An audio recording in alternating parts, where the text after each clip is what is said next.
सीता नवमी म्हणून आपल्याकडे त्याचं फार नाही आहे. म्हणजे आपल्याकडे इथे महाराष्ट्रात फारसा साजरा नाही करत, पण उत्तर भागामध्ये खूप मोठ्या प्रमाणावर हा उत्सव साजरा केला जातो. आणि म्हणजे आपल्या पातिवृत्यासाठी वगैरे अशा अर्थाने तिला आदर्श मानलेलं असल्यामुळे सीतेसारखं आपल्याला जीवन जगावं मिळावं असं म्हणून तिची उपासना केली जाते. सीता आपल्याला नवीन नाही आहे. सीतेबद्दलच्या अनेक कथा आपल्याला माहिती आहेत. पण मग तो आदर्श म्हणून असं काय आहे नेमकं की सीते वर्षानुवर्ष म्हणजे वाल्मिकींनी सीता रामायण जे लिहिलं तर ते असं म्हणतात की रामाच्या चरित्रापेक्षा सीतेसाठी मी हे रामायण लिहिलंय. एवढी सीतेची थोरवी त्यांनी गायलेली आहे. रामायण लिहून पूर्ण झालं आणि ते आता लोकांपर्यंत जायला हवं. आणि विचार करतायत की हे लिहून पूर्ण झालंय, पण ही सीतेची कथा, हे सीतेचं मोठेपण किंवा भारतीय संस्कृतीचा एक आदर्श बिंदू अशी ही सीता सगळ्यांपर्यंत कशी पोचवायची, ती सगळ्यांच्यापर्यंत पोचवायची आहे. तर काय करावं म्हणजे ती मुख्य म्हणजे अयोध्येपर्यंत जायला पाहिजे. मुख्य म्हणजे ही कथा अयोध्येतल्या प्रजाजनांनी ऐकण्याची गरज आहे. मग काय करायचं? आणि अचानक म्हणजे मार्ग दाखवतो असं त्यांनी खूप छान वर्णन त्या प्रसंगाचं केलेलं आहे की त्यांना डोळे उघडले आणि अचानक म्हणजे ते लव आणि कुश त्यांना समोर दिसले दोघं जण. आणि एकदम त्यांना जाणवलं की ह्यांच्याच माध्यमातून आपल्याला अयोध्येमध्ये ही कथा सांगता येईल. त्यांच्या मनामध्ये हे सारखं होतं की ही मूर्ती ज्या मंदिरातून लोकांनी बाहेर काढली तिथे मी स्थापन करेन. ही मूर्ती ज्या लोकांनी बाहेर काढली आहे त्या मंदिरातून तिथे मी ती स्थापन करेन असं वाल्मिकींनी मनोमन ठरवलेलं होतं. आणि एका ठिकाणी असंही वाक्य वाचायला मिळालं की नुसतं एवढ्यापुरतं नाही, ते पुढे असं म्हणाले की तोपर्यंत अयोध्येमध्ये मी अन्नपाणीही घेणार नाही. तोपर्यंत मी अयोध्येमध्ये हे घेणार नाही. म्हणजे इतकं ते त्यांना त्याचं शल्य मनामध्ये होतं. आणि मग लवकुशांना त्याने असं म्हटलं की मी तुम्हाला आता सगळं शिकवून झालं, पण मी आता एक तुम्हाला नवीन गायन शिकवणार आहे, वेगळी एक कथा शिकवणार आहे, गायन कथा, आणि ती तुम्हाला गायची आहे असं त्या दोघांना सांगितलं. आणि त्या दोघांना त्यांनी ती कथा गाऊन दाखवायला सुरुवात केली, त्यांना तयार केलं गाण्यासाठी. आणि मग रंगीत तालीम घ्यायला हवी म्हणून त्यांनी त्या लवकुशांना असं म्हटलं की उद्या मी माझ्या जवळपासच्या काही जाणकारांना आपल्या आश्रमात बोलवणार आहे, त्यांच्यासमोर तुम्ही हे गायन करायचं. बघूया कशी तुमची तयारी झाली. म्हणजे रंगीत तालीम व्हायलाच पाहिजे ना, अयोध्येत जाऊन गायचं आहे, त्याच्या आधी एकदा इथे. आणि मलाही कळलं पाहिजे, लोक जमलेले आहेत. आणि यांनी ती कथा गायला सुरुवात केली. म्हणजे जे आपण म्हणतो कुशलव रामायण गाती, तशी त्यांनी ती कथा गायला सुरुवात केली. आणि म्हणजे सगळेच भारावले. सगळं ऐकल्यानंतर सगळेच जण भारावलेले आहेत. वेगवेगळ्या रसांमध्ये ते गायन चाललेलं आहे. पूर्ण झालं आणि आता ऋषींजवळ काय असणार द्यायला? कोणी रुद्राक्ष माळ दिली, कोणी कमंडल दिलं, काय जे त्यांच्याजवळ होतं ते त्या मुलांना बक्षीस त्यांनी दिलं. आणि सगळ्यांनी तोंड भरून स्तुती केली. अत्यंत सुंदर कथा, सुंदर गायन, सुंदर. म्हणजे वाल्मिकींचं पण कौतुक आणि लवकुशांचं पण कौतुक. आणि त्यांनी सांगितलं की बाळांनो, तुम्हाला हे गायन अयोध्येत जाऊन करायचंय. तुम्हाला हे गायन अयोध्येत जाऊन करायचंय. पण काही बंधन आहेत. पहिलं बंधन असं आहे की वैयक्तिक कोणाच्याही घरी जाऊन गायचं नाही. सार्वजनिक ठिकाणीच गायचं आहे. कोणाकडून काहीही दक्षिणा घ्यायची नाही. कोणाकडून कोणतीही दक्षिणा घ्यायची नाही. काहीही घ्यायचं नाही. मुख्य म्हणजे जर तुम्हाला कोणी विचारलं तुम्ही कोणाची मुलं आहात, तर त्याचं उत्तर एवढंच सांगायचं, आम्ही वाल्मिकींचे शिष्य आहोत. यापेक्षा काहीही जास्ती बोलायचं नाही असं त्यांनी सांगून ठेवलं होतं. आणि दुसरं आणखीन एक गोष्ट सांगितली की कोणाकडेही जेवायचं नाही. मी सांगेपर्यंत अयोध्येतलं अन्न आपण सेवन करायचं नाही असं त्या दोघांना सांगितलं. आता मुलं लहान आहेत ती खरं. आणि सगळ्यात महत्त्वाचं म्हणजे त्यासाठी तुमच्या आईची परवानगी असेल तरच जायचं. एवढी सगळी बंधनं त्यांना सांगितली. मुलं लहानच आहेत. ती उड्या मारत आईकडे गेली धावत धावत की आम्हाला गुरुदेवांनी असं शिकवलंय आणि आम्हाला आता जायला सांगितलंय. ज्या वेळेला लक्ष्मणाने सीतेला सोडलंय त्याला रामाच्याच आज्ञेने त्यांनी वाल्मिकी आश्रमाजवळ तिला सोडलेला आहे. वाल्मिकींच्या ते लक्षात आलेले ही कोण आहे, कारण ते जे शिष्य धावत आले ही काय म्हणा अगदी बेशुद्ध असं नव्हे, पण ती थोडी बेसावत झालेली आहे सीता. आणि मुलं धावत आली. त्यांनी ते बघितलं की काय कोणीतरी आहे. आणि गुरुदेवांना सांगितलं की एक अप्सरा कोणीतरी आपल्या कुटीच्या शेजारी पडली आहे. अप्सरा आहे. सुरेखच होती दिसायला. मुलांनी ते पाहिलेलं कधी नव्हतंच. त्यामुळे तर त्यांना लक्षात आलं ती कोण असेल. आणि त्यांनी म्हणजे पाणी वगैरे शिंपडलं. ती जागी झाली आणि तिला त्यांनी सांगितलं की तुझा परिचय तू वनदेवी असाच ठेवायचा. तू वनदेवी आहेस असाच तुझा परिचय इथे राहील. माझ्या आश्रमात तू आहेस तोपर्यंत काळजी करू नकोस. तुझी प्रसूती माझ्या आश्रमातली वृद्धा अगदी व्यवस्थित करेल. तू वनदेवी आहेस. आणि तेव्हापासून ती वनदेवी म्हणून तिथे राहते. कोणालाही ती कोण आहे हे माहिती नाही. आणि तिच्याकडे जेव्हा मुलं गेली की आम्हाला गुरुदेवांनी अयोध्येत गायनासाठी जायला सांगितलंय, त्यावेळेला तिने त्यांना भरभरून आशीर्वाद दिले. सगळं तिच्या डोळ्यासमोर आलं चित्र. पण ती आई हो. आणि त्यामुळे तिने पटकन मार्गामधल्या सगळ्या ज्या काही ग्रामदेवता किंवा जे काय आठवलं तिला त्या सगळ्यांना तिने विनंती केली की माझ्या बाळांना सुखरूप अयोध्येत घेऊन जा आणि त्यांच्या हातून उत्तम कार्य होऊ दे. म्हणजे सगळं तिला ते आठवलेलं आहे त्यावेळेला. अशी ही सीता आहे. जमिनीतून आली आहे. त्याच्या संदर्भात ते आपल्याला माहिती असेल कदाचित, पण 2 कथा आहेत तिच्या पूर्वजन्माच्या. एक वेदवती म्हणून आहे, एक पद्मावती म्हणून आहे. कुशध्वजाची मुलगी ती वेदवती. आणि तिलाही भ्रष्ट करण्याचा प्रयत्न केला. आणि तिने विष्णूची उपासना म्हणजे तिने मनाने विष्णूला वरलेलं आहे वेदवतीने. आणि त्यामुळे ती विष्णूच्या आराधनेमध्ये आहे. आणि एकाने म्हणजे रावणाने तिला धरण्याचा प्रयत्न केलाय. ती तर सापडली नाहीच म्हणजे.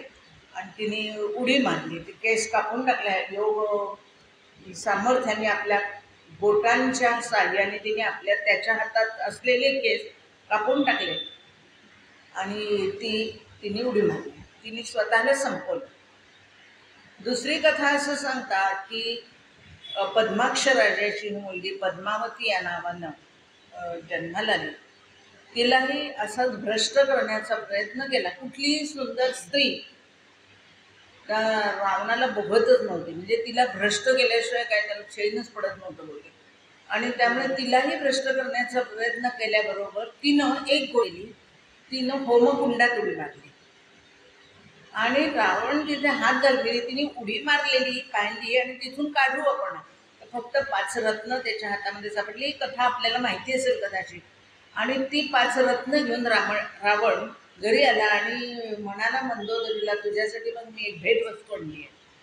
आपला काय फजिती झाली आहे कशाला कोण सांगणार ना, तुझ्यासाठी मी भेटवस्तू आणली आहे. आणि ती पेटी त्याने तिच्या हातात दिली. मग त्याचं पण बरंच मोठं वर्णन आहे आणि छान सविस्तर वर्णन आहे. ती कुठे ठेवली आहे पेटी? देवघरात आहे. आता देवघरात ती पेटी ठेवली आहे म्हटल्यानंतर मंदोदरी तिथं बघायला गेली आणि महत्प्रयासाने ते दार झाकण उघडलं तर त्याच्यात ते बालिका, अतिशय सुंदर अशी बालिका. आणि तो पण सपाटला रावण की आपण ज्याच्यात रत्न आणली होती ती मंदोदरीसाठी म्हणून सांगितली आणि ही कशी इथं आली. मंदोदरी म्हणजे हे काहीतरी वेगळं विघ्न आहे, तुम्ही ही मुलगी देऊन टाका, आपल्या लंकेवर हिच्यामुळे काहीतरी संकट येणार. आणि मग ती पेटी त्यांनी आपल्या सेवकांच्या करवी पाठवली. ती योगायोगाने जनकाच्याच शेतामध्ये पुरली. म्हणजे खरं कोणालाच काहीच माहिती नाही आहे. सगळं कसं घडत गेलं, दैव घडवतं तसं ते घडत गेलेलं आहे. आणि ती पेटी तिथं आहे. आता दुष्काळ पडलेला आहे आणि असं ठरलं की प्रत्यक्ष राजानेच आता शेत नांगरायचं आहे. आता योगायोगाने असं होतं की ते शेत त्यांनी एका शेतकऱ्याला काय म्हणतो आपण बटाईने देणं म्हणतो ना, तसं त्याला सांगितलं होतं की ह्या शेताची तू घे, हे शेत हे तुझ्या कुटुंबासाठी त्या शेतामध्ये जे काही येईल ते घे. आता जनकाने ते जेव्हा नांगरायला सुरुवात केली तर हा त्या अडकलं कशाला तरी, तर काहीतरी कठीण वस्तू आतमध्ये असं लक्षात आलं. मग काय ती बाहेर काढली पेटी. मग आता पेटी आहे म्हटल्यानंतर गुप्तधन आहे, ते गुप्तधन आहे. आणि गुप्तधन जे आहे ते राजाचं असतं. मग तो शेतकरी म्हणतो की ही पेटी जमिनीतून सापडली म्हणजे गुप्तधन आहे आणि ते माझं नाही. ते माझं नाही म्हणजे प्रजा आणि राजा कसं आहे बघा. तर जनक म्हणतो पण ते तुझ्या शेतात सापडले म्हणून ते माझं नाही. म्हणजे हे धन तुझं, तो म्हणतोय की गुप्तधन आहे म्हणजे सरकारचं आहे. आणि राजा म्हणतोय की ते गुप्तधन तुझ्या शेतात सापडले म्हणून तुझं आहे. ही रघुवंशाची परंपरा आहे. हे अशा पद्धतीनं इतकं निष्काम असणं किंवा इतकं निरपेक्ष असणं हे रघुवंशाचं म्हणजे त्यांची परंपराच ती आहे की जे माझं नाही ते मी घेणार नाही, ते तुझं तू घे. कौत्साची गोष्ट पण आपल्याला आठवली असेल आता मोहरांची. 14,000 मोहरा उरलेलं सोनं माझं नाही आहे, मी नाही घेणार, वाटून टाकलं. तसा हा प्रकार ह्या जनकाचा पण आहे. आता या जनकाने त्याला सांगितले ही पेटी तुझे, तो म्हणतो तुझे. मग तो उघडून तरी बघूया. तर त्याच्यात एक सुंदर बालिका आहे, त्या पेटीमध्ये एक सुंदर बालिका आहे. आता तर तो शेतकरी म्हणतो हे तर मी सांभाळूच शकत नाही, इतकी सुंदर मुलगी मी कुठे सांभाळणार, त्या माझ्या घरात ती सुरक्षित नाही राहणार, त्यामुळे ती तुम्ही घेऊन जा. जनकाला मूल नव्हतंच, पण त्या नव्हतंच त्याला. आणि सून आहे ना जनकाची पत्नी, त्या दोघांनी तिचा स्वीकार केला. आणि सीत म्हणजे नांगराच्या खालचं जे टोक आहे त्याला सीत म्हणतात. त्याच्या म्हणजे अडथळ्यामुळे ही जन्माला आली म्हणून सीता झाली, म्हणून ती सीता झाली. सीता झाली. जनकाची म्हणून जानकी झाली. मिथिला नगरीची म्हणून मैथिली झाली. हो ना, अशी वेगवेगळी नावं तिला मिळाली त्यानुसार. तर ही सीता जी जमिनीतून आली, अयोनिज अशी आहे. आणि ही जनकाकडे वाढते. योगायोगाने जनकाला ही घरी आल्यानंतर एक कन्या झाली, त्याला एक कन्या झाली ती उर्मिला ना. जनक ही पदवी आहे, त्याचं नाव शिरध्वज. त्या राजाचं नाव खरंच शिरध्वज आहे आणि जनक ही पदवी आहे. पण आपल्याला जनकच माहिती आहे की सीतेचे वडील कोण, जनक. हो ना. तर शिरध्वज हे त्यांचं नाव आणि पत्नी त्यांची सून आहे ना. ते दोघंजण त्यांना सुसंस्कारित करतात तिला आणि अशी ती तिथे वाढते. उर्मिला आहे आणि दुसरा भाऊ त्यांचा कुशध्वज, त्याच्या श्रुतकीर्ती आणि मांडवी या 2 मुली आहेत. याच्या 2 मुली आहेत, त्या श्रुतकीर्ती आणि मांडवी. आणि जनकाच्या म्हणजे स्थिरध्वजाच्या दोघी आहेत ती सीता आणि उर्मिला. आणि छान त्या एकत्र वाढत आहेत, उत्तम शिकत आहेत. आता एकदा असं झाले, वेगवेगळ्या कथा आपल्याला ह्याच्यात ऐकायला वाचायला मिळतात की परशुरामाने ते धनुष्य तिथे आणून ठेवलं आणि जनकाला सांगितलं की हे धनुष्य तुझ्याकडे तू सांभाळून ठेव, याची रोज पूजा कर. आणि ते कोणालाही उचलता येणार नाही, त्यात ते धनुष्य कोणालाही उचलता, अतिशय जड आहे किंवा वेगळ्या पद्धतीचं आहे आणि त्यामुळे त्या धनुष्याला सुरक्षित राहणं फक्त तुझ्याचकडे शक्य आहे, म्हणून तुझ्याकडे ठेव. त्याप्रमाणे ते आले आणि त्याची रोज पूजा. त्या पुस्तकात असं वर्णन आहे की सून आहे ना त्याची पूजा म्हणजे जनकच करतो, पण जर समजा कुठे जायचं असेल मोहिमेवर तर सूनयना करते. तर एक दिवस आई येईपर्यंत काय करायचं म्हणून मग ते सीतेनं ते आता पूजा करायची आधी आपण निर्माल्य काढतो, ती जागा स्वच्छ करतो ना, देवारा वगैरे पुसतो आणि मग पुन्हा देव ठेवतो, म्हणजे हे आपली रोजची पद्धतच आहे. तर ते सीतेने ते केलं, ते धनुष्य सरकवलं, त्याच्या खालची जागा पुसली. जे पुसायला सेवक लागायचे, जे धनुष्य सरकवून पुसायला सेवक बोलवावे लागायचे, कारण ते सरकवताच येत नव्हतं, म्हणजे ते सुनायलाही शक्य नव्हतं आणि जनकालाही नाही. ते सीतेनं लिहिलं केलं, ते सरकवलं, पुसलं, निर्माल्य काढलं, तेवढ्यात सुनायना आली आणि तिने बघितलं ते इतकं स्वच्छ करून ठेवलेलं वगैरे इथे धुणे. म्हणले हे कोणी केलं? सीता म्हणली मीच केलं. ती जरा घाबरली, लहान आहे ना ती, आता आई रागवणार की काय, काय झालं आपण मध्येच काहीतरी केलं असं वाटलं की काय, तसं काही घडलं नाही. मग स्वाभाविकच जनकाला सुनयनाने तर सांगितलं की हिने ते धनुष्य सरकवलेलं. मग आता शतानंद त्यांचे राजगुरू आहेत जनकांचे, त्यांना विचारलं की ही अशी अशी आज घटना घडली आहे आणि परशुराम आलेले त्याच वेळामध्ये. त्यांनी असं म्हटलं की ही सामान्य नाही, ही आदिशक्ती आहे. तुझ्या घरी जन्माला आली आहे ती सामान्य स्त्री, सामान्य बालिका नव्हे, ती आदिशक्ती आहे. आणि त्यामुळे त्या आदिशक्तीला तसाच योग्य वर मिळणं आता गरजेचं आहे. जो मग तो पण लाव, मग तो आपल्याला माहित असलेला पण आहे, धनुर्भंग करेल. जो धनुर्भंग करेल त्याच्याशी हिचा विवाह होईल, असं ते सगळं पुढची कथा आपल्याला माहीत असलेली आहे. मग सीतेचं वेगळे पण इथूनच सुरुवात झाली. जन्मापासून सीता वेगळीच आहे, जन्मही वेगळ्या पद्धतीने झाला आहे.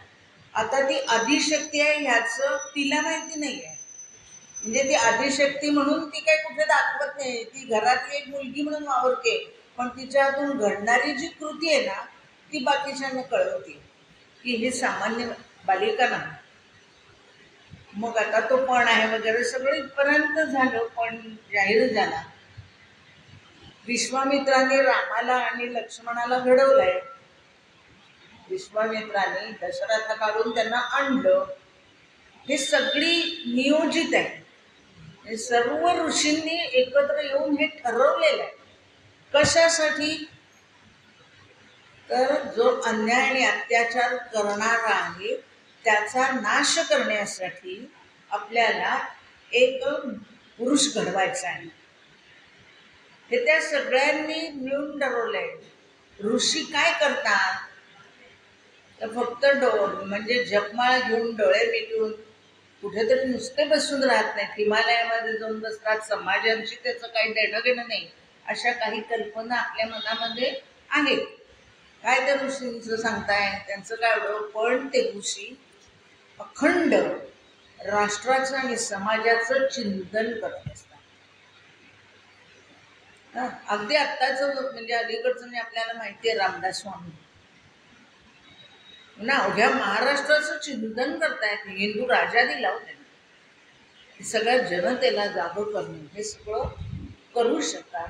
भगवी वस्त्र परिधान केलेत म्हणजे सगळं सोडून दिले असं नाही, राष्ट्र सोडलेलं नाही. हो ना.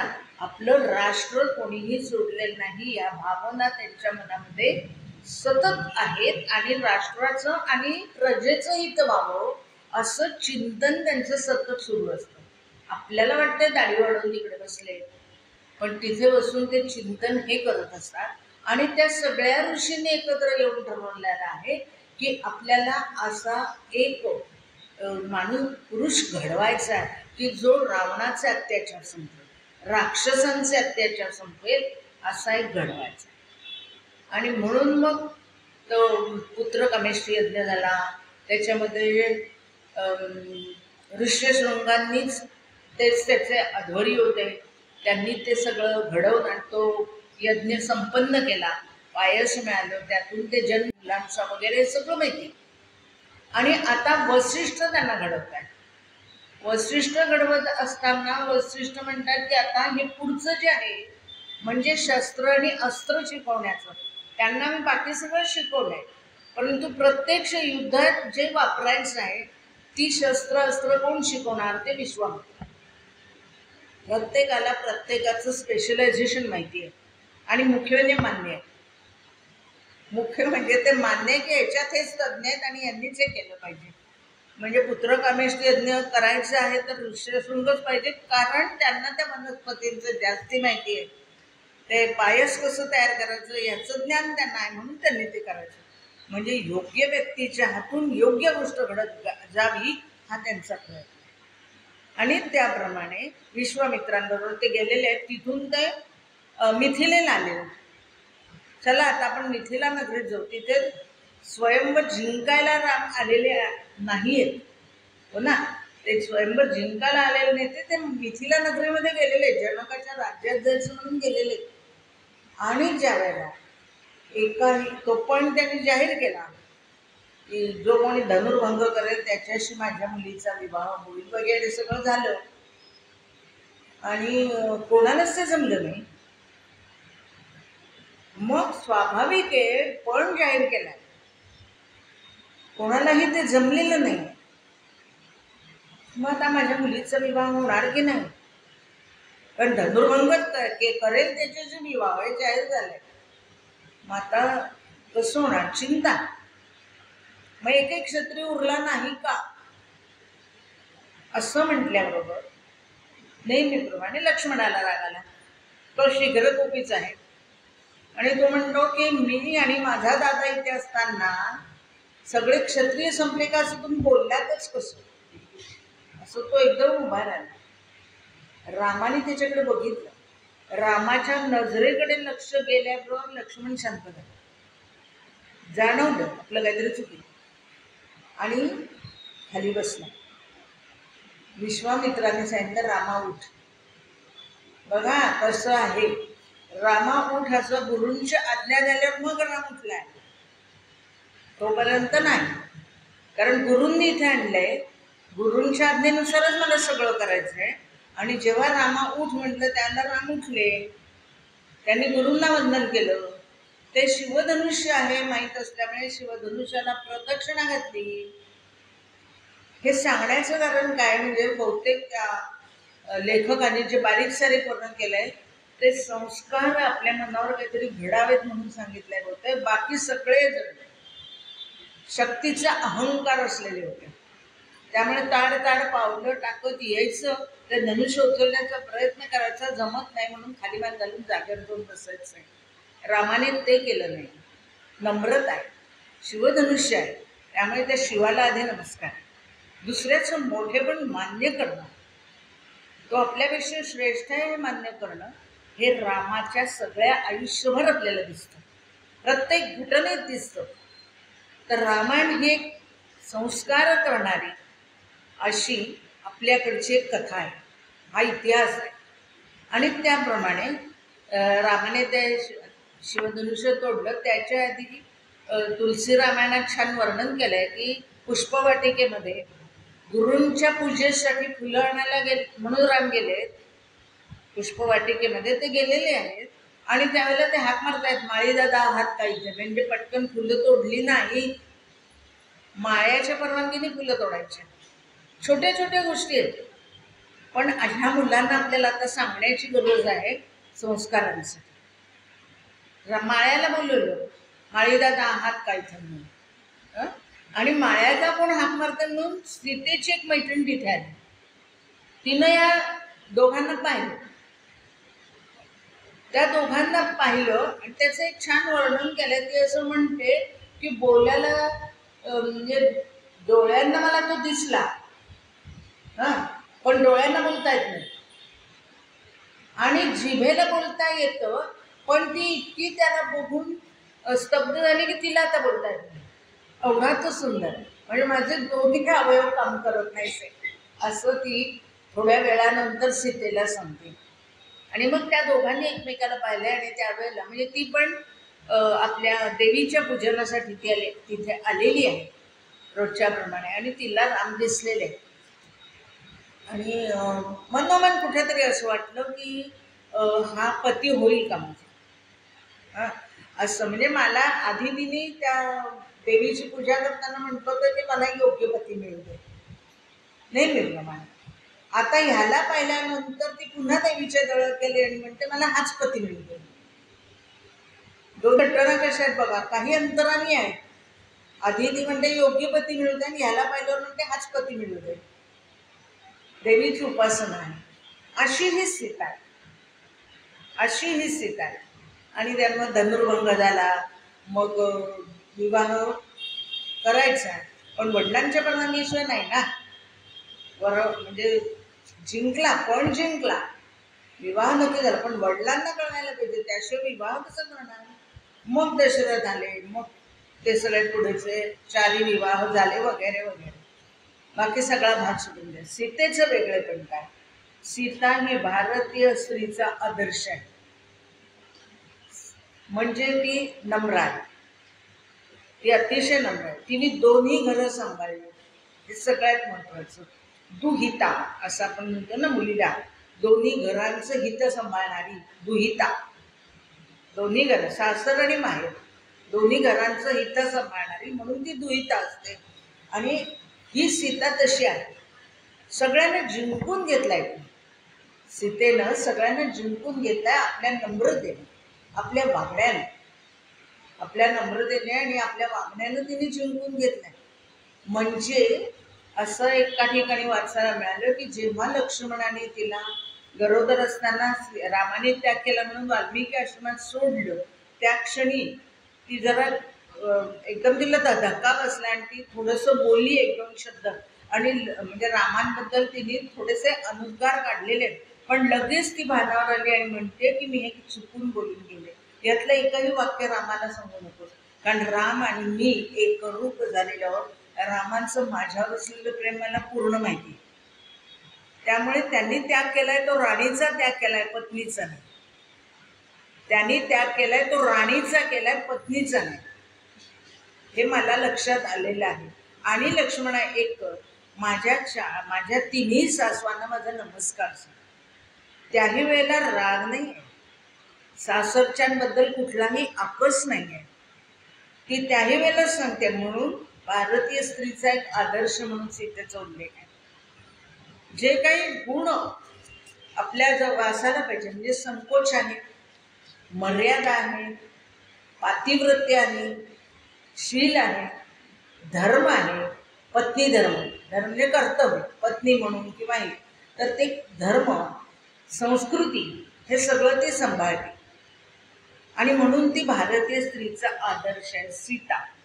तर आता जर एक एक गोष्ट बघायची झाली तर म्हणजे मला वाटलेला भाग आहे हा, म्हणजे मला जे वाटलं ते फक्त सांगते, ते बरोबरच असेल असं नाही, वाचताना माझं झालेलं मत मी सांगते.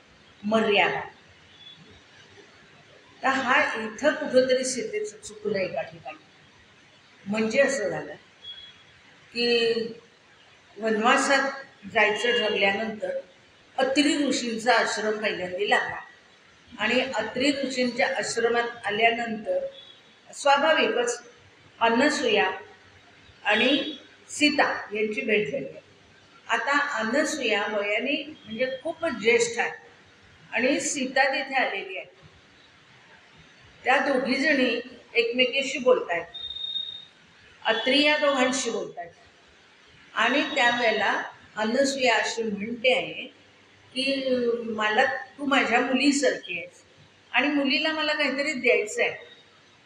त्या क्षणी धर्म बघा, क्षात्र धर्म, माझं सासर, माझ्या सासरला कमीपणा येईल असं मी काही करणार नाही असं सीतेच्या मनात आहे. आणि त्यामुळे सीता तिला असं म्हणते की अहो मी क्षत्रिय, मी घ्यायचं नाही, मी द्यायचं, मी तुमच्याकडून काही घेणार नाही. मग ती काय म्हणते की नाही मी तुला देणारच आहे, तू माझी मुलगी आहेस आणि म्हणून मी तुला देणार. ती म्हणली माझ्याजवळ खूप आहे, खरं वनवासात जाताना काय असणार आहे तिच्याजवळ, पण तरीही ती म्हणते माझ्याजवळ आहे, मला नको. त्यावेळेला ती सांगते की मी तुला असं वस्त्र देणार आहे की जी वस्त्र मलिन होत नाही. आणि मग तिला तिकडे लंकेमध्ये त्याचा उपयोग झाला असेल. ही वस्त्र मलिन होणार नाहीत अशी वस्त्र मी तुला देणार आहे, उटी देणार आहे. आणि ती उटी लावल्यानंतर तुला वनामध्ये उन्हातानाचा किंवा कुठल्याच ऋतूंमध्ये तुझ्या शरीरावर त्याचा विपरीत परिणाम होणार नाही, म्हणून ही उटी तुला, हे तुला मी देणार. ती पुन्हा सांगते की नाही मी घेणार नाही. ती म्हणली की आईचं ऐकायचं, आईचं ऐकायचं नव्हे, तुम्हाला हे नेसून दाखव, तुला कसं दिसतंय मला बघायचं आहे. आता आईचा हट्ट आहे त्यामुळे सीतेने तो पूर्ण केला. अशी ती मर्यादाशील पण आहे. पण पुढे दोनदा असं घडलं, म्हणजे लोपामुद्रा पुन्हा तिला भेटली, म्हणजे अगस्त्यांची पत्नी लोपामुद्रा.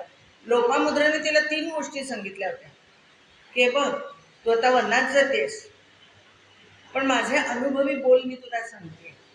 एक तर अनोळखी माणसावर विश्वास ठेवू नको, पहिली गोष्ट. अनोळखी माणसावर विश्वास ठेवू नको.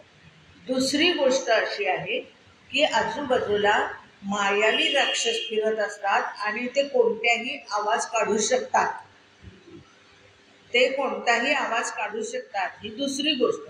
आणि तिसरी गोष्ट अशी आहे की कधीही पर्णकुटीमध्ये एकटी राहू नको. हे तिला सांगितलंय, कधीही पर्णकुटीमध्ये एकटी राहू नको. 3 गोष्टी, नेमक्या त्या 3 गोष्टी ती चुकली. रावणाला भिक्षा मागायला ओम भवती भिक्षांनी, अनोळखी माणसावर विश्वास ठेवू नको हे सांगितलंय. म्हणजे मी जे म्हटलं की मला एक वाटून गेलं असं की या मर्यादांचं कुठंतरी उल्लंघन झालं आणि त्याचे परिणाम आहेत काय भोगावे लागलेले. सीतेला सुद्धा चुकलं नाही.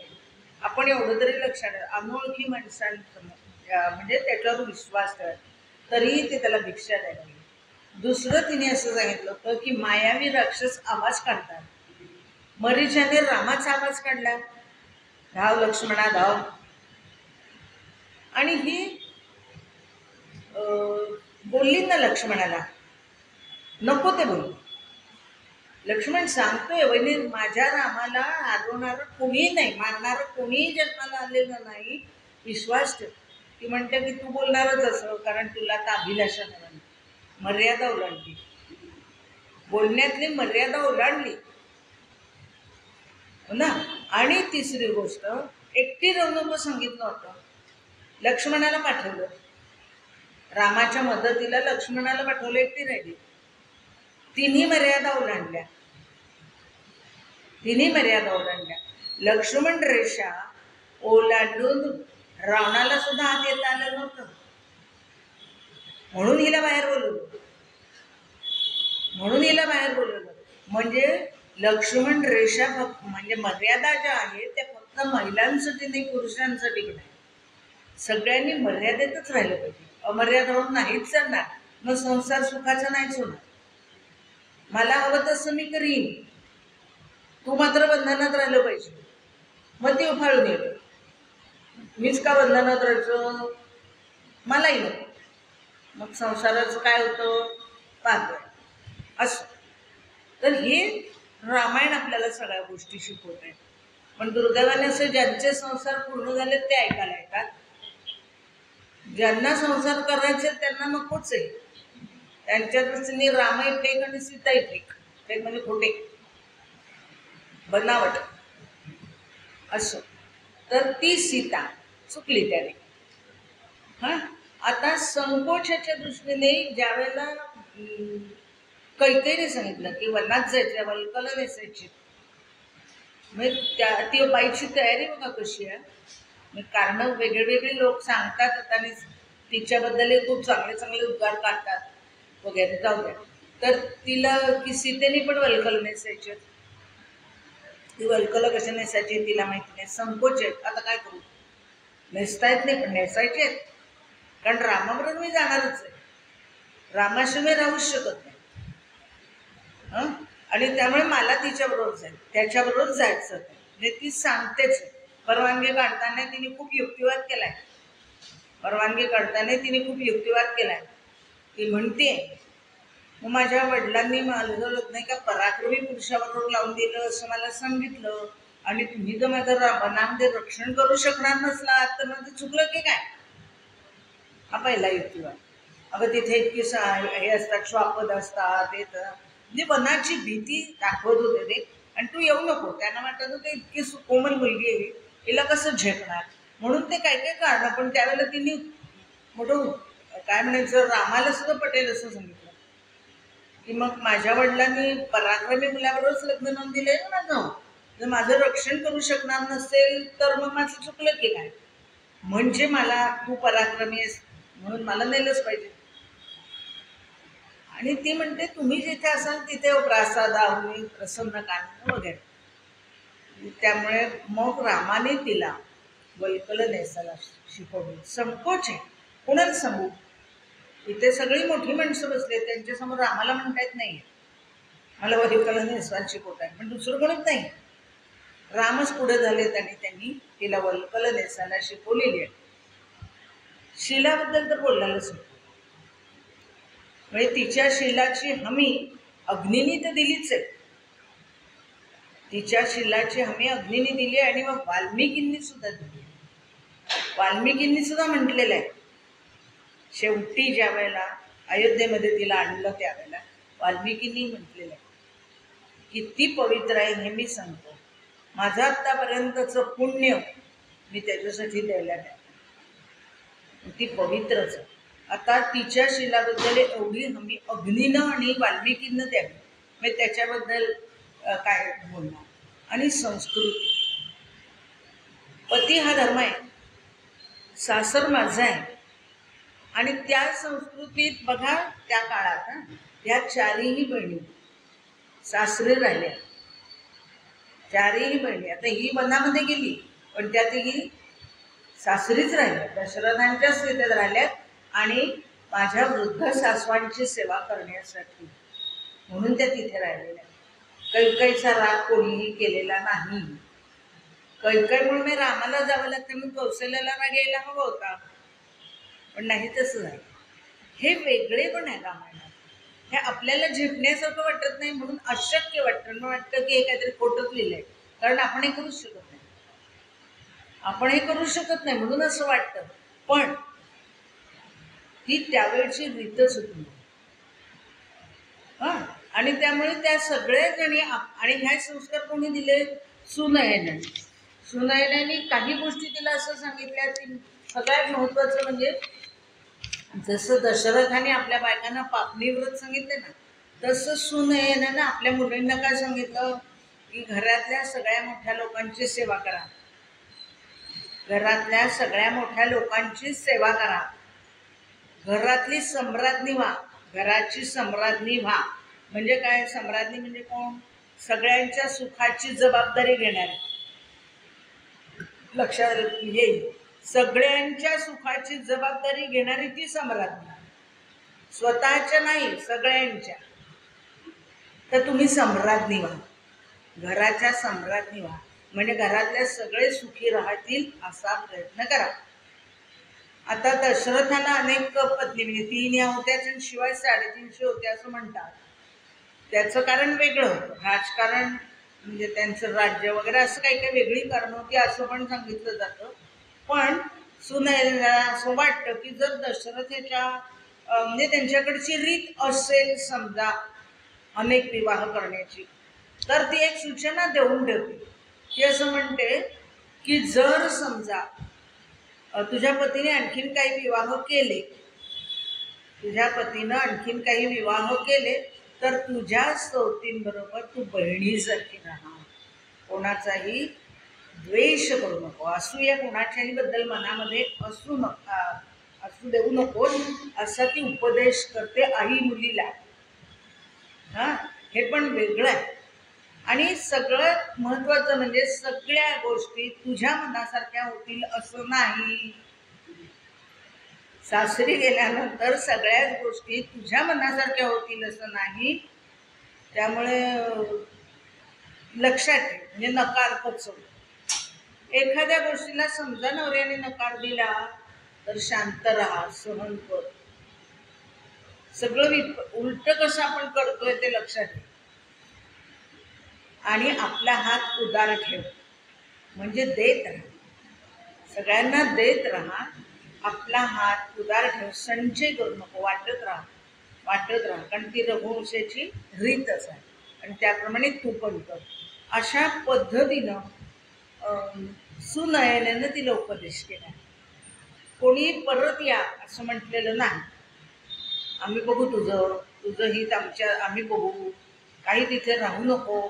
सारखा अन्याय आणि अत्याचार होतो का हे माहिती नाही, कशाला अन्याय होण्याचं हेही कळत नाही. कशाला नाही म्हटलं की गेलंच, बिघडलंच, असं आता चाललंय सध्या आपल्या भोवती.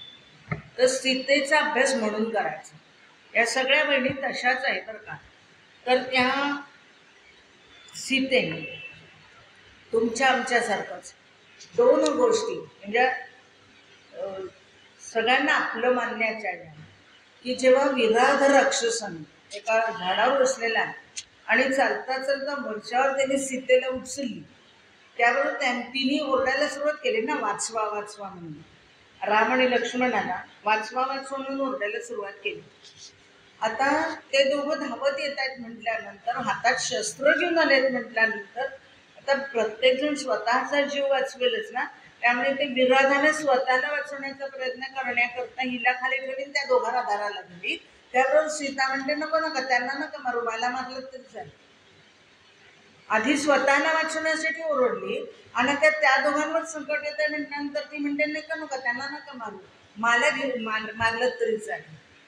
अर्थातच त्या विराधाचा या दोघांनी क्षत्रिय पराक्रमी आहेत, त्यांनी त्याला मारण्याचं, पण शस्त्राचा त्याच्यावर कुठलाच परिणाम होत नाही म्हटल्यानंतर रामाच्या ते लक्षात आलं आणि त्यांनी त्याला खड्ड्यात पुरलं. आणि त्यानंतर ते पुढच्या प्रवासाला गेले. आम्हाला यमुनेची तिने ओटी भरली, नदी पार करताना ओटी भरली आणि ती असं म्हणाली, आम्हाला तिघांना सुखरूप परत येऊ दे. येताना मी पण तुझी पुन्हा ओटी भरली.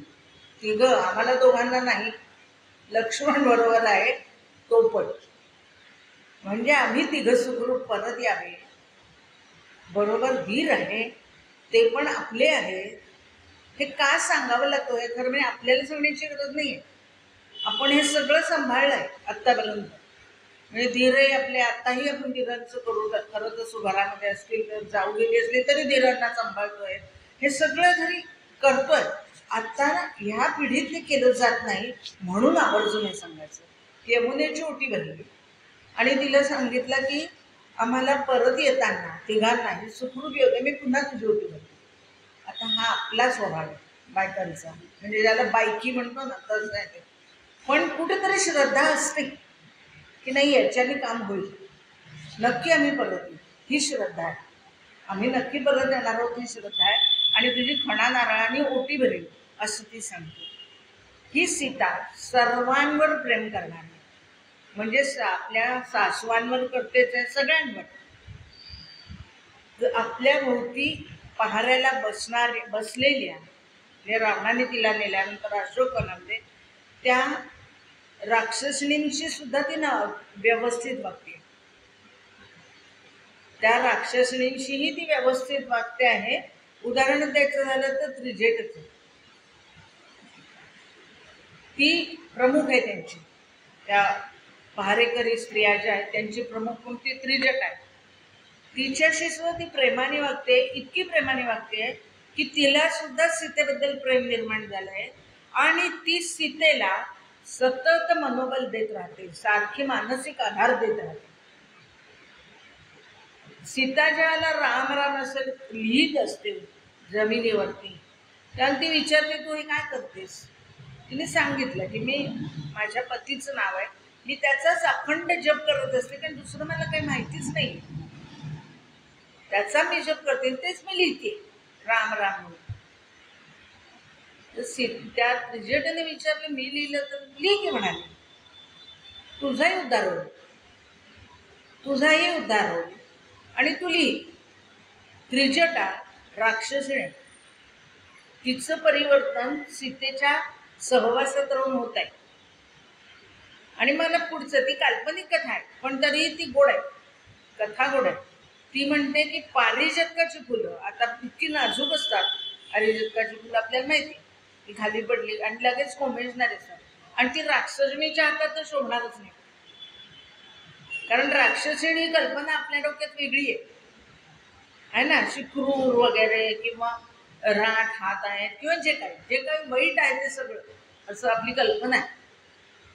तर ती पारिजातकाची फुलं गोळा करून आणायला लागली त्रिजटा, आणि मग सीतेकडून त्यांनी राम ही अक्षर शिकून घेतली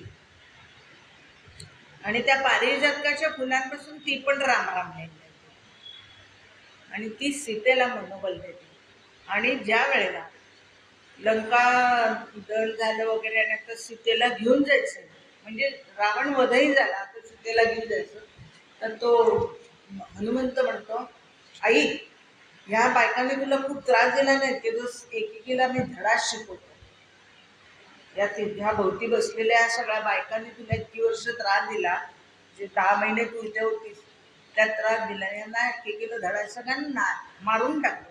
सीता म्हणली नको, हे नाही करायचं, हे नाही करायचं. का नाही करायचं, त्या हुकमाच्या ताबेदार होत्या रे, त्यांच्या मनाने नाही त्यांनी केलं, त्यांच्या मालकाने सांगितलं त्याप्रमाणे त्यांनी केलं, त्यांना उभं आहे, त्यांना मारून काय होणार आहे, ज्याला मारायचं त्याला मारून झालं, रावणाला मारून झालंय आता, त्यामुळे ह्यांना सोडून द्यांना काय नाही करायचं. आता जीव प्रत्येकाला प्रिय असतो, त्या राक्षसणींच्या सुद्धा कुठेतरी मनामध्ये नक्की चाललं असेल की जिला पण त्रास दिला, ओरडारडी करायची, आपल्या क्रूर रूपात आणखीन 11 आवाज काढायचे किंवा चेहरे वेडेवाकडे करायचे, घाबरवायचं तिला, असा पण जिला मानसिक त्रास दिला, ती आता असं म्हणते की त्या उपमाच्या ताबेदारावर सोडून दे, क्षमा करते. सीता क्षमा करते, कारण ती पृथ्वी कन्याचा भूमिकन्या आहे, आणि भूमीचं वैशिष्ट्य आपल्याला माहिती आहे, सगळ्यात मोठा धर्म काय तर क्षमा, म्हणून तर आपण पाय देतो तरी ती आपल्याला काही पाडत बिडत नाही, क्षमाशीलच आहे, आपण तिची रोजच म्हणतो की तुझ्यावर पाय देतो, हो ना, त्यामुळे आपण रोज तिची प्रार्थना पण करतोच आहे पृथ्वीची. तर ही सीता अशी घडत जाते, पुढे पुढे जात जाते,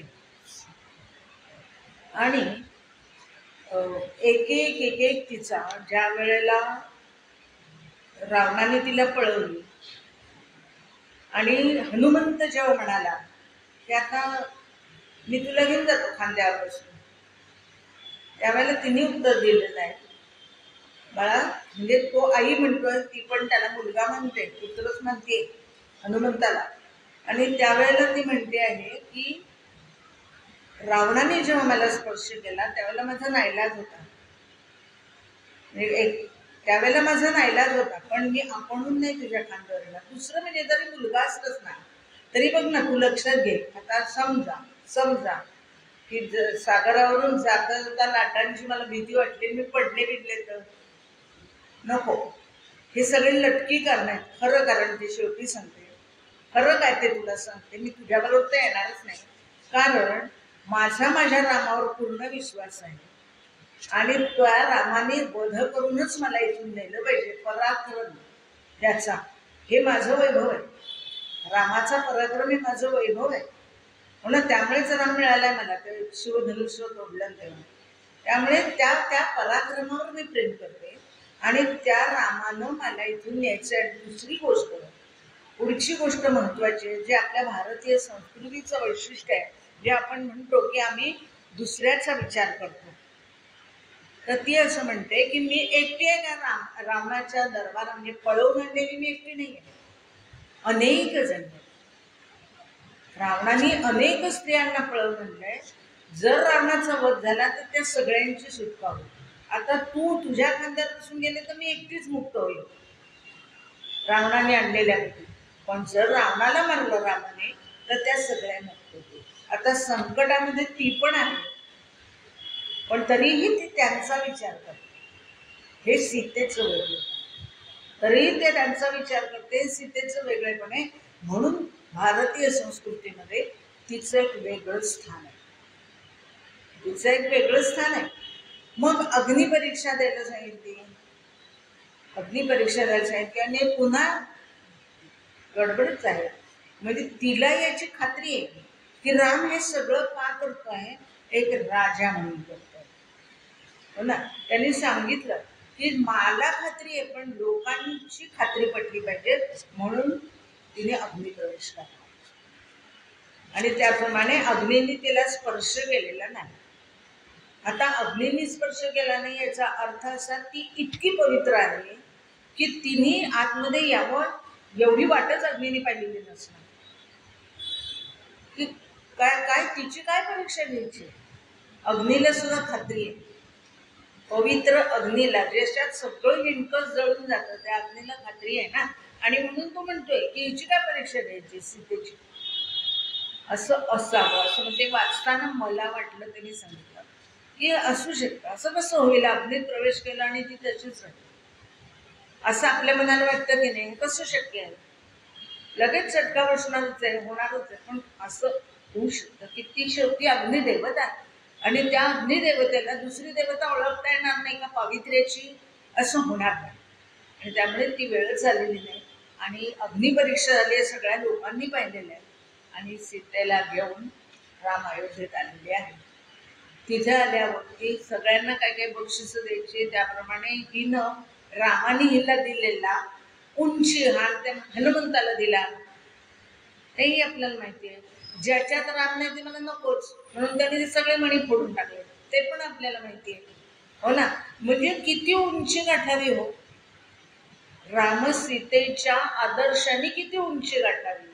या नसत्या गोष्टींमध्ये राम शोधायचंच कशा, वैभवात तो नाहीच आहे. राम हे तत्व आहे, राम हा विचार आहे. राम आणि सीता हा विचार आहे, भारतीय संस्कृतीचं प्रतीक आहे. आणि त्यामुळे ते म्हणूनच मी जतन केलं पाहिजे. ऐहिक सुखामध्ये कुठे मिळणार आहे मला काय, त्यामुळे ते नको. अशी विरक्तता शिकवणारं हे रामायण. आपण विरक्त होत नाहीये, बरोबर आहे, परंतु अलिप्तता थोडी थोडी येत जाते, हे पण खरं आहे.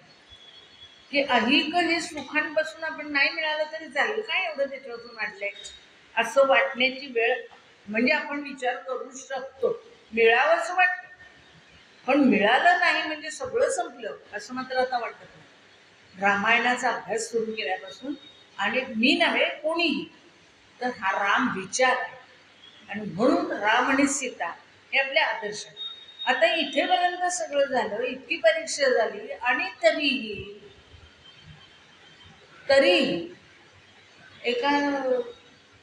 एका प्रजाजनाने असं म्हणावं की रावणाच्याकडे वर्षभर नेलेली पवित्र कशावरून. पण अष्टावक्र मुनींना रामाने वचन दिलेलं आहे. ते असं म्हणाले प्रजानुरंजन करायचं. म्हणजे ते अष्टावक्र म्हणजे राजा कोण, जो प्रजेच्या हिताचा किंवा प्रजेच्या सुखाचा विचार करतो किंवा प्रजेच्या विचारांना मान देतो तो, असं अष्टावक्रांनी त्यांना सांगितलं. त्यावेळेला राम म्हणालेले आहे.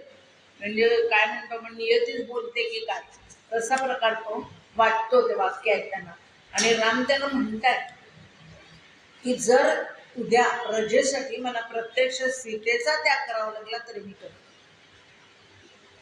आणि त्याप्रमाणे ते घडलं. आणि सीता वाल्मिकींच्या आश्रमाजवळ रामानेच लक्ष्मणाला सांगितलं जाऊन सोडून ये. सीतेने सांगितलंय की तुझ्या दादाला निरोप दे की ज्या कारणासाठी मला सोडलं ते लक्षात ठेव, आणि दरबारात जाणं सोडू नको. दरबारात जाणं सोडू नको. रोजच्या कामाला लाग. प्रजेच्या हितासाठी किंवा प्रजानुरंजनासाठी मला सोडलंय राजांनी. मला माहिती आहे रामाचं माझ्यावर किती प्रेम आहे, मला माहिती आहे. पण तरीही राजाचं कर्तव्य श्रेष्ठ आहे, माझ्या पतीला ते कर्तव्य श्रेष्ठ वाटतं, त्याचा धर्म तो आहे राजधर्म, आणि म्हणून तो मला मान्य आहे. तितकी ती एकरूप झालेली आहे. रामाशी इतकी एकरूप झालेली आणि त्याप्रमाणे घडलं लवकुशाने अयोध्येमध्ये येऊन. म्हणजे निरोप लक्ष्मण गेला आणि म्हणाला आमच्या राजाला ते ऐकायचंय. त्यावेळेला लवकुशाने सांगितलं आम्ही कोणत्याही दरबारात येणार नाही, आम्ही कोणत्याही दरबारात येणार नाही, काही कारणच नाही. आणि वैयक्तिक तर आम्ही कोणासाठी गाणार नाही. रामाला निरोप आहे, त्याला माहिती नाही राम कोण आहे, ते छोट्या बाळांना माहिती नाही राम कोण आहे, रामाला माहिती नाही बाळ कोण आहे. हे महालाच्या बाहेर आहे ते महालात पाहिलेलं कोणीच कोणाला नाही. पण लक्ष्मणाला जाणवलं की हे पाणी काहीतरी वेगळं दिसतंय, हो, ही मुलं काहीतरी वेगळीच दिसतात, हो ना. आणि त्यामुळे मग ठरलं, राम म्हणलं ठीक आहे, पण मी एक यज्ञ करणार, त्या यज्ञात घालणार, त्या यज्ञात यायला परवानगी ना तुम्हाला, तिथे गायला ते हो म्हणा. आणि त्याप्रमाणे ती तिथे आली मुलं. आणि लव आणि कुश मोठा आणि लव लहान, म्हणजे जुळीच मुलं आहेत ती पण 2 मिनिटं 10 मिनिटं काय जे काय मोठा लहान आहे. तर तो म्हणतो की अरे बघितलंच का तू, त्या राजाच्या शेजारी जी सोन्याची मूर्ती ठेवली आहे ना, तो चेहरा आपल्या आईसारखं वाटतोय. तो मोठा म्हणतोय भलत्या चौकशा करायच्या नाही, भलत्या गोष्टीत लक्ष द्यायचं नाही, आपलं काम काय गायब करायचं. लहान आहे दोघं, आपण बघा कसं बोलताय. तर ज्या वेळेला यज्ञ करायची वेळी त्यावेळेला त्या राजगुरूंनी असं म्हटलं की विवाह करायला पाहिजे, कारण पत्नी शेजारी पाहिजे. हो, यज्ञ करायचं आहे, पत्नी शेजारी पाहिजे. त्यावेळेला रामाने म्हटलेलं आहे सीतेशिवाय, म्हणजे जानकी म्हटलंय त्यांनी, जानकी शिवाय माझ्या मनामध्ये अन्य कोणीही नाही, त्यामुळे कोणी माझी पत्नी होऊच शकणार नाही. आणि जर प्रतिमा ठेवून चालणार असेल तर ती प्रतिमा जानकीचीच असली पाहिजे, ती प्रतिमा जानकीचीच असली पाहिजे माझ्या शेजारी. आता ती 52 कशी सोन्याचीच असणार स्वाभाविक, म्हणजे वैभव दाखवण्यासाठी नाही, शुद्धतेसाठी ती 52 कशी सोन्याची प्रतिमा शेजारी ठेवलेली आहे. मग सीतामाई आलेली आहे. वाल्मिकींच्या सांगण्यानुसार म्हणजे गायन झालं, यज्ञ पूर्ण झाला, आता वाल्मिकी म्हणाले. आणि त्यावेळेला त्यांनी असं म्हटलंय, म्हणजे या मुलांनी सांगितलंय की अयोध्येतलं अन्न पाणी आम्हाला वर्जय. त्यावेळेला त्यांना थोडीशी जाणीव झाली काहीतरी वेगळं. आणि मग वाल्मिकीने सांगितलंय की ही तुझी मुलं आहे आणि हे तुमचे पिता. आणि तरी पुन्हा राम म्हणतायत की हे सगळं खरं आहे, पण आताही प्रजेच्या समाधानासाठी तिने पुन्हा एक दिव्य करा. शेवटी मर्यादा किती सांभाळायच्या. आणि ती म्हणते मी दिव्य तरी किती वेळा करायची, माझ्या शुद्धतेची मी किती वेळा साक्ष द्यायची आहे. आणि त्यामुळे धरणी माते ना, तिने शेवटी प्रार्थना केली आहे धरणी मातेची की धरणी माते, जर मी रामाशिवाय अन्य कोणाचाही विचार केला असेल तर मला हवं ते घडणार नाही, पण जर मी कोणाचाही विचार केला नसेल तर मला तुझ्या पोटात घे, विचार केला नसेल तर मला तुझ्या पोटात घे. धरणी माता दुभंगली आणि बघता बघता सीता आत गेली. पण पुन्हा असं ही घटना घडल्यानंतर असं वाटलं की भारतीय संस्कृती ही नष्ट होणारी नाही, ती पुन्हा पुन्हा उगवणारच आहे. जगात काहीही झालं तरी चालेल, पण भारतीय संस्कृती पुन्हा पुन्हा येणारच आहे, ती मरणार नाही, ती पुन्हा जन्म घेणार, पुन्हा येणार. तिने तो जन्म घ्यावा किंवा ती आली हे जाणवावं, यासाठी आपण मात्र जागे राहण्याची गरज आहे, आपण जागे राहण्याची गरज आहे. त्यामुळे आता ज्या प्रजेने सीतेवरती आरोप केला त्या प्रजेचं याच्यावर प्रेम नव्हतं का रामावर? होतं ना, सीतेवर पण होतं. पण त्या प्रजेला त्या क्षणी असं वाटलं होतं की आम्ही ज्या राज्याचे काय म्हणू आपण नागरिक आहोत, तर त्या राज्याचं सिंहासन, त्या राज्याचं सिंहासन त्याच्याकडे कोणी बोट दाखवू नये असं असावं म्हणून आम्ही म्हटलं होतं. आणि त्यांना सगळ्यांना पश्चाताप झाला म्हणजे त्यांना माहितीच होतं ही शुद्ध आहे, परंतु त्यांनी त्यांचं कर्तव्य केलं, धर्म त्यांचा पाळला, प्रजाधर्म. आणि ज्या वेळेला रामानं शरईमध्ये प्रवेश केलाय लक्ष्मणाच्या पाठोपाठ, त्यावेळेला या प्रजाजनांनी जे जे बोलले ते त्या सगळ्यांनी की आम्ही पण रामाबरोबर जाणार आहोत, आम्हाला जगायचंच नाही. मग जगण्यासाठी कुणीच काही केलं नव्हतं. स्वधर्म मात्र रामायणामध्ये प्रत्येकाने पाळला, तो सीतेने पाळला. आणि म्हणून शेवटी स्त्रीचं संस्कृतीचं संक्रमण करत असते, सगळे नेम धर्म वगैरे हे सगळं, कारण ती पृथ्वीसारखीच क्षमाशील आहे, ती पृथ्वीसारखीच क्षमाशील आहे, म्हणजे तो नैसर्गिक धर्म आहे तिचा. आणि त्यामुळे स्त्रियाचं भारतीय संस्कृतीचं जतन करता, पुरुष करत नाहीत असं नाही, त्यांच्यामुळे त्या करतात आणि दोघं मिळून त्या संस्कृतीचं जतन करून पुढे जाणार आहे. भारतीय संस्कृती अमरच राहणार आहे तोपर्यंत आपण रामायण ऐकू, महाभारत ऐकू, तोपर्यंत राम आणि कृष्ण एक मर्यादा पुरुषोत्तम, एक पूर्णावतार आहे, त्यांच्या पत्नींसह आपल्या मनामध्ये आदराचं स्थान ठेवून आहे. आपल्या मनामध्ये म्हणजे मारुतीच्या हृदयात तर राम आणि सीतेशिवाय काहीच नव्हतं, पण आम्ही आमच्या मनामध्ये आणि आमच्या विचारांमध्ये, हृदयात आणि कधी सांगता नाही येणार, इतक्या कोटीला जाता नाही येणार, पण आमच्या डोक्यामध्ये मात्र सतत राम आणि कृष्ण आहेत आणि त्यांच्या मार्गाचंच अनुसरण आम्हाला करायचं आहे, यावर आमची पूर्ण श्रद्धा आहे. आणि म्हणून भारतीय संस्कृती अमर राहणार आहे. या सीता नवमीच्या निमित्ताने त्यांनी मला जेव्हा सांगितलं की सीतेवर बोला, मला जरा बरं वाटलं. मी म्हटलं सीता सगळ्यांना माहिती आहे, सगळे प्रसंग माहिती आहेत, परंतु एका वेगळ्या दृष्टिकोनातून, सामाजिक दृष्टीनं सीता कशी वेगळी आहे. मुळू रडणारी नाहीच आहे, रडत बसणारी नाही आहे, संकटाचा बाऊ करणारी नाही आहे, आलेल्या परिस्थितीला धीराने तोंड देणार नाही. नियतीने दिले, जे मला दिलंय ते तिने स्वीकारलंय, कुठेही नाकारलेलं नाही, ते सगळं स्वीकारलेलं. अशी धैर्यशाली, अशी ही सीता, की तिला आपण सादर वंदन करू.